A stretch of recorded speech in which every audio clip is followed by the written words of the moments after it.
Hi guys, it's me Lunar here with our first PlayerUnknown's Battlegrounds update video for Xbox One. Today guys, the first update is out. I mentioned it in yesterday's vid. If it was going to happen this week, it would be today. And it is already out and I'm going to go over the patch notes for you guys. It's not a really big list of changes, but the update is 4.7 gigabytes big, which is almost the size of the game itself on launch. So I'm expecting it to make some good fixes, especially to some of the bigger issues that players have been having. First, as always guys, leave a like if you found the video useful and let's jump in and take a look. So the update was officially announced and the release times for the update were 1 AM Pacific time or 10 AM Central time or 4 AM Korean time, which is around 9 AM here in the UK where I am, which is absolutely perfect time for me. So expect to see the next update this exact time next week if there's going to be one, and I assume that there will be, as we already know that Brendan Green wants to have weekly updates. The official patch notes came with a little message, so I will read it out for you guys.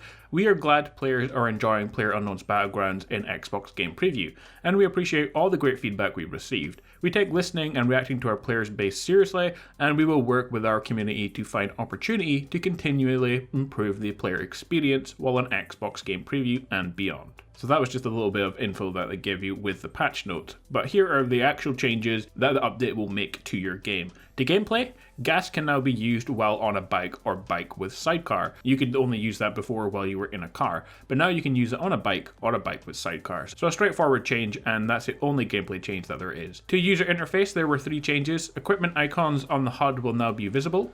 Player icon is now more clearly visible on the world map. And finally, user interface prompts now appear when reload and enter vehicle options are present. So those are the 3 user interface fixes and changes. To the character, there was 1 tweak, and that was hair color options have been tweaked. Still no fix to the floating hair bug, but that's only for 1 hairstyle, I believe. For animations, cleaned up sidecar passenger animation in first person view, fixed player camera issues while a passenger on the backseat of a buggy, and I was in the backseat of a buggy yesterday, I didn't really have any issues, addressed arm animation specific to holding some weapons, and characters now correctly face the proper direction when stopping while swimming. To other fixes, first pass visuals and performance improvement, and while it doesn't go into specifics, it does suggest that players will hopefully see less bugs and crashes in game, but we will have to wait a while for feedback on whether it's made any big improvements. And it just says performance improvements, and that can either mean that there's not very many and that's why they've not listed them, or there's just a bunch of tiny ones and they should all add up to make some good improvements. And having played the game a little while after the update, I do think that there is some improvements, but it'll be really up to you guys who are having much more problems than I am, whether or not it's made any difference. Slightly improved anti-aliasing on Xbox One and Xbox One S, that just improves the look of the graphics. Localization updates for Vietnam and Spanish. Controls on motorcycles no longer are inverted. And keyboard functionality is now disabled, so you can no longer use the keyboard to help you out in the game, as a lot of players have been using their chat pad as an easier way of using some of the in-game features. Finally guys, there are 8 bug fixes. Fix the distance of player name tags not properly displaying in the lobby during squad and duo play. Fixed minor animations while crouching and prone. Fixed issues where curtains on windows block line of sight on players in the third-person perspective mode. Fixed an issue where squad leader left the party, voice chat ceased to function as intended. Fixed an issue where players could lean out of vehicles even when obstructed. Fixed collision of cardboard boxes in Yasnaya City.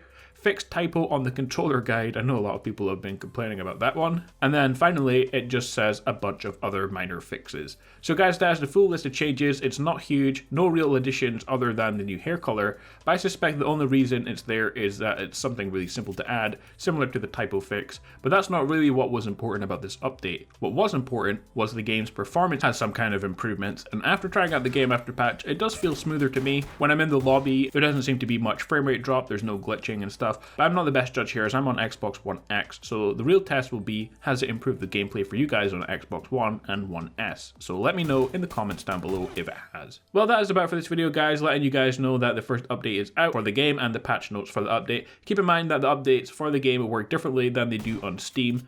On Steam, you can essentially just release an update as soon as it's ready, but for Xbox One, they have to submit the patch to Microsoft, who approve it first, and then it's released. So expect to see a lot more useful changes in the next patch, as I'm not sure there would have been enough time for all the complaints from this week to be added to this patch, given that they have to submit it to Microsoft for approval. So if there is an update next Tuesday, I would expect it to be much more exciting than this one is this week. Before I go, I want to thank you guys for the continued support on these videos. So many people watching daily, it's awesome. So So thank you guys for that. Anyway, as always, I hope you enjoyed today's video. Be sure to leave a like below, guys. The support is greatly appreciated on the channel, so that would be really awesome. Subscribe if you're new around for similar videos to this one, and I will catch you guys next time with a brand new video. Peace out.